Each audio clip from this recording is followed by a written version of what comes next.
Welcome back to Sam and Sonia's garden. This is Sonia here showing you a little bit of my hummingbird flower garden. I'm doing something new this year. I've not done this before. Just trying something new. I saw this at Dollar Tree, some I don't know, seed packets for a hummingbird garden. Supposedly seeds that the hummingbirds would enjoy.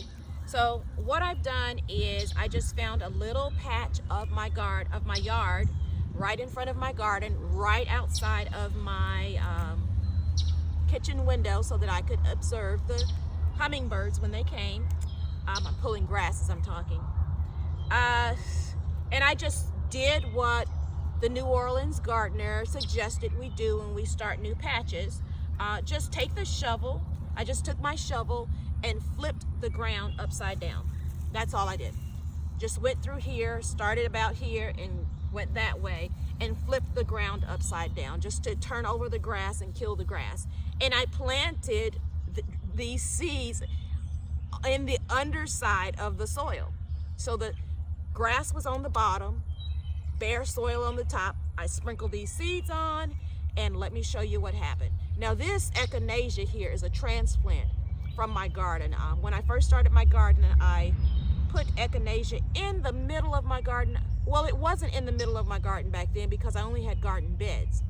Sam, once he started getting into gardening, he wanted to expand the garden, and we did. And we expanded the garden around this echinacea. But this year this spring, I decided to move it out of the garden so that when he tills the garden, it'll be easier for him to make rows and he won't have to go around this stuff. So I've got two different patches of this and it's beginning to flower. I'll show you this. This wasn't originally part of my hummingbird garden, but I thought it'd be a pretty end piece for the hummingbird area here. So let me show you.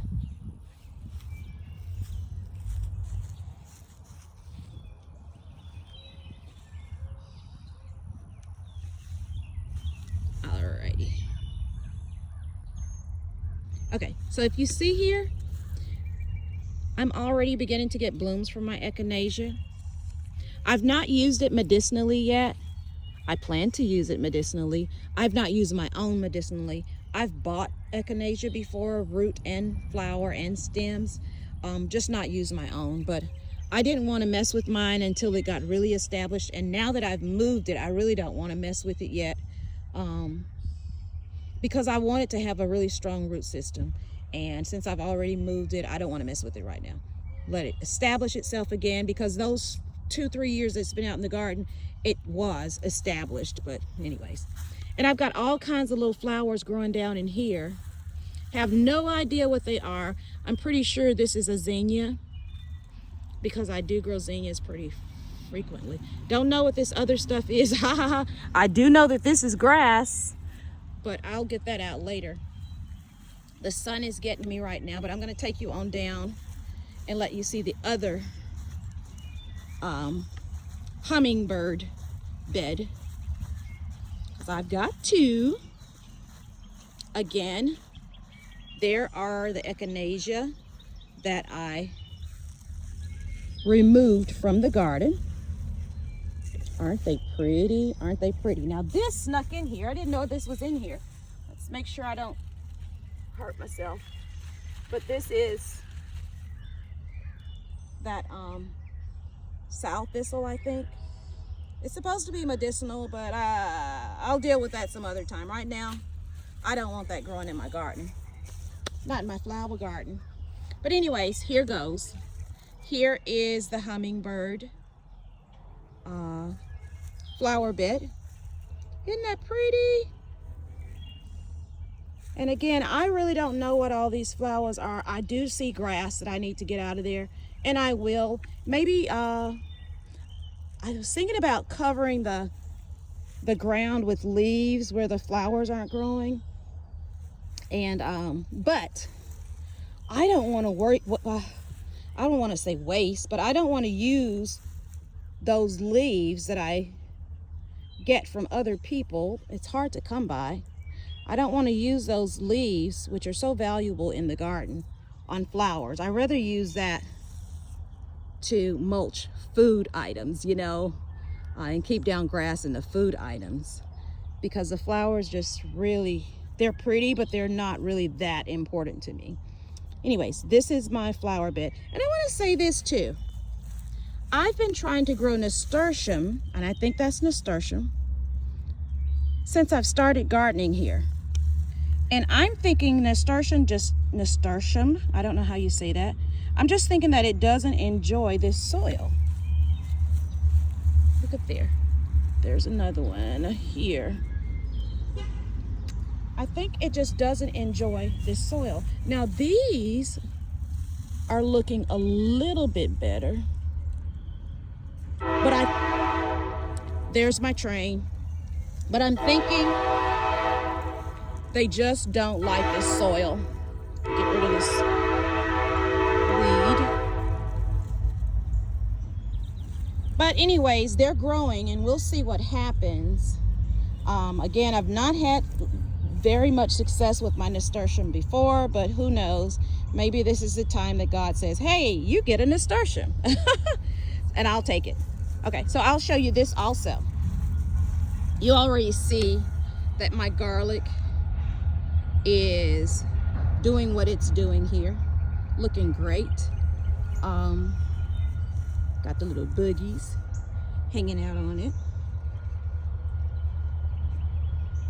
All right, can you see that? Maybe not.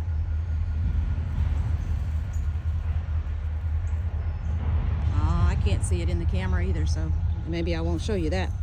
Okay, but I do want to show you what's happening down here. These are my rattlesnake beans getting devoured by something, I don't know. But you'll see that they're beginning to stick out, put out runners. And the runners are beginning to catch on to my trellis. So I'm excited about that. That's this side. And I did put a toothache plant in here so that when the garlic dies down, there'll be some beauty happening here. Let's see if I can find it for you. There it is. My toothache. She's a beauty. You'll be able to see her better on the other side. The garlic's in the way there. Okay, so here's the other side of my trellis. More rattlesnake beans here. And here you see my toothache plants. Looking good, looking good, looking good. And some more garlic. This is a different type of garlic. And in my watering can, I've got grass growing. Well, I don't have it growing, but the grass is growing. I want to get that out of there another time. But anyway, my rattlesnake beans are doing good over here. This one has already started climbing up the trellis. So I'm excited about this one. That one's reaching right now. It's getting up there. So that's nice.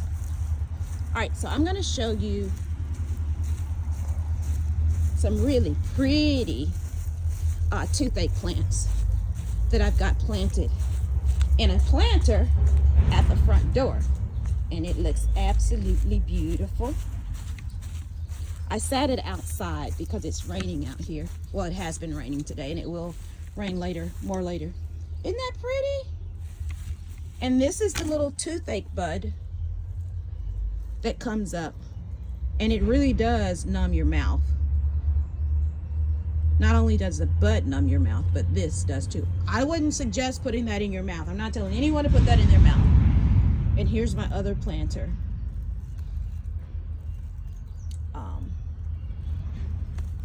Of toothache plant. I've got some garlic planted under here, and I'm waiting to see if it's gonna pop through. Not garlic, but ginger. Some ginger planted in here. I'm waiting to see if it's gonna pop through.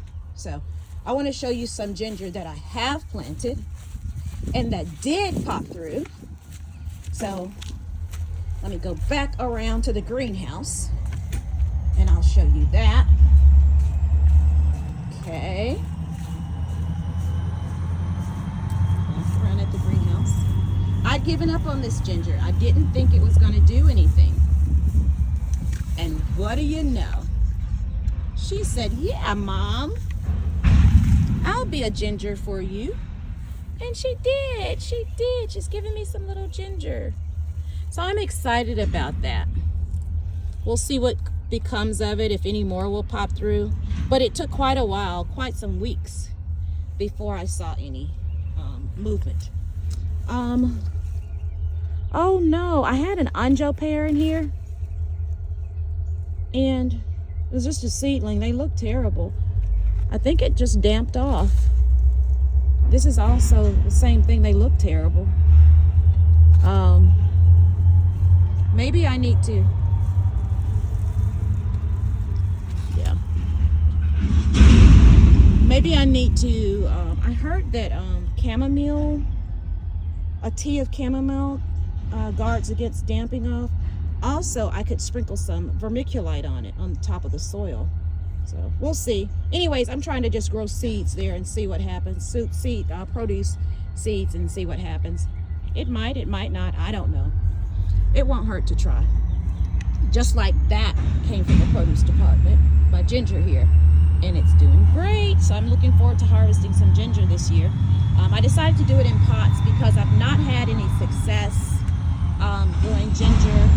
Excuse my train. I've not had much success growing ginger in ground, so I decided to move to pots. Just like my peppers. Sometimes when things don't work out the way you want it, there's usually a way to make it work. You just have to figure out what that way is. So it looks like pots is going to be my go-to for ginger. Pots might be my go-to for my peppers. Who knows what else, but I am trying peppers out in the garden again this year as soon as I can get them out there. Sam's got everything rolled up so beautifully. So now, as when I can find time between work and taking care of home, I'll get out there and get everything planted, which we are earlier this year planting than we normally are. And this is late according to other people's standards, but you know what? I'm not living by other people's standards. This is a gift that God revealed to me, gardening, and it's a gift to give me peace, joy, and happiness, not to cause me grief and anxiety trying to do what other people do in their garden. So I love hearing what other people are doing in their garden so that I can learn, but not so that I can create a standard that holds me hostage. I'm done with that life. This is all about peace, joy, and happiness. I'm so thankful to God for opening this community up to me of gardening and teaching me how to just embrace it and to enjoy nature, learn about the cycle of things and the cycle of my own body and the cycle of longevity. Until next time, have a wonderful day.